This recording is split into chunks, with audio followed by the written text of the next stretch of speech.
লজে রাতের আতঙ্ক। সুমন তার 3 বন্ধু রাহুল, মিঠুন এবং আরিফকে নিয়ে গ্রামের এক পুরনো লজে এসে উঠেছিল। বন্ধুরা মিলে দূরে কোথাও গিয়ে একটু সময় কাটাবে বলে ঠিক করেছিল।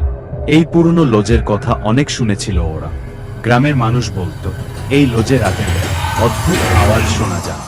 রাতের খাবার খেয়ে একটু আড্ডা দিয়ে সবাই ঘুমিয়ে পড়। রাত তখন প্রায় 2টো। সুমন হঠাৎ ঘুম ভেঙে গেল। বাইরে থেকে খুটখুট শব্দ আসছে। কিছুটা ভয় পেলেও সুমন নিজের মনকে শান্ত কর। তখনই দরজার কাছে ছায়া দেখতে পেল। কেউ যেন ওদের ঘরের বাইরে দাঁড়িয়ে আছে। ভয়ে কাঁপতে কাঁপতে দরজা খুলে তাকাল। বাইরে কেউ নেই, শুধু লজের বারান্দার মেঝেতে জলের মতো ছড়ানো রক্তের দাগ। সুমন আতঙ্কে বাকরুদ্ধ হয়ে গিয়েছিল। হঠাৎ করেই দরজার কাছে কেমন একটা ঠান্ডা বাতাস বইতে শুরু কর। চোখের সামনে অন্ধকার থেকে একটা আবছা অবয়ব দেখা যেতে লাগল। অবয়বটা ধীরে ধীরে শূন্যের দিকে এগিয়ে আসছিল। সে বুঝতে পারছিল এই রাত্রির অন্ধকারে কিছু একটা ভয়ঙ্কর তাদের দিকে ধেয়ে আসছে।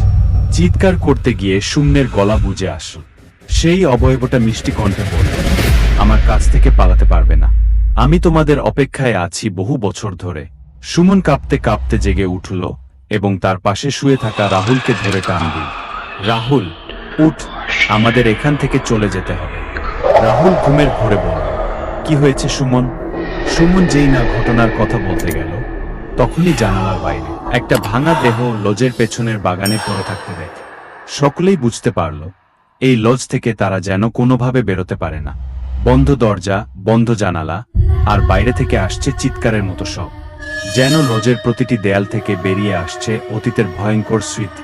সকালের আলো ফোটার সঙ্গে সঙ্গে সুমন আর তার বন্ধুরা বেঁচে ছিল কিনা কেউ জানে না, কিন্তু সেই লজ থেকে পরদিন শুধু তাদের জিনিসপত্র আর কিছু রক্তের দাগ পাওয়া গিয়েছিল।